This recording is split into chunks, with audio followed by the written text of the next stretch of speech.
Hey, what's going on? So, I have a lot of videos on attics.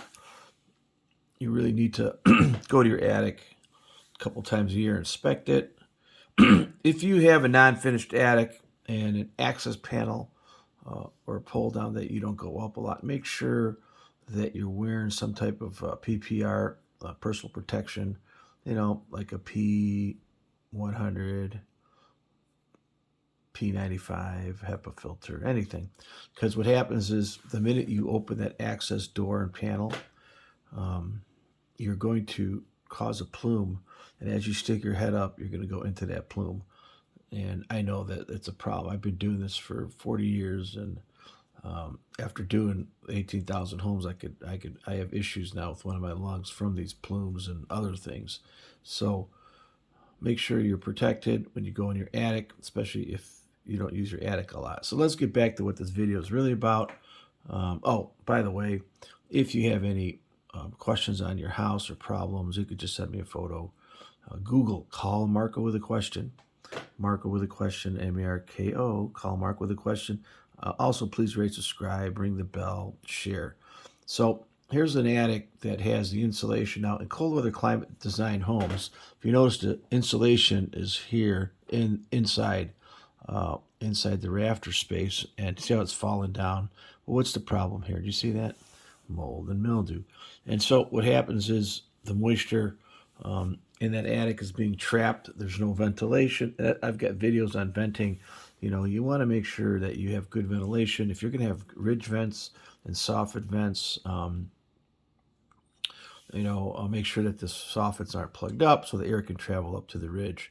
In this case, the venting was screwed up. The insulation was wrong. The best place to insulate, by the way, in cold climate zones isn't in the rafters. It's on the floor.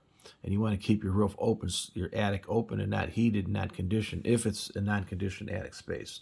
So I would have never done that, and then it fell down, and you can see there's moisture and mold and condensation. And what happens, this happens in the winter, not in the summer, and it's black mold. Yeah, well, I got a video on that. Check it out. It's called Mold the Truth. We've all been scammed. It's got a lot of views, like 600,000 views. Check it out.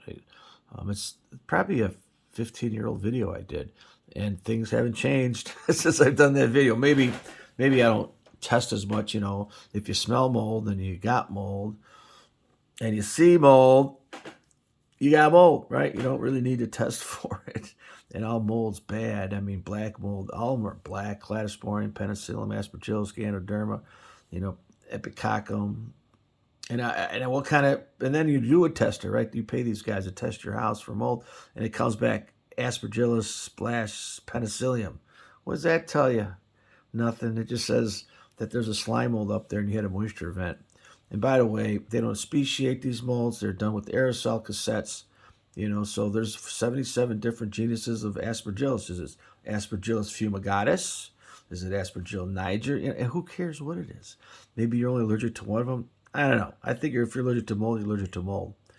So here we got mold back here, and to clean this mold up is probably a lot of different ways. Back when I did this video, I think I said like $2,000, and it's less. This expert report I did probably like 15 years ago. So and real quick, that's an ice dam cord. When you put those up, sure, they melt ice, but ice dams aren't natural, and I have lots of videos on that. So here you can also see where the insulation isn't in the right place. I would have put the insulation in the flooring and on the knee walls, not on the sheathing where you saw it. And also what causes this problem is an unbalanced HVAC system. In a basement, you don't want to have negative pressure. And so you want to seal your cold air returns, open basement supply registers. You want to insulate, weather strip the door to the attic. You want to fix all thermal bypass, thermal bridging. In other words, if there's any holes going through the attic, like maybe, I don't know, a chimney structure, you want to insulate and seal it so hot air doesn't come up from the basement up there.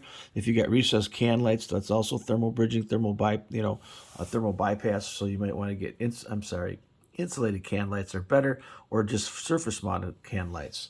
So, hey, thanks for coming on. This is a short video about black mold hidden in your attic.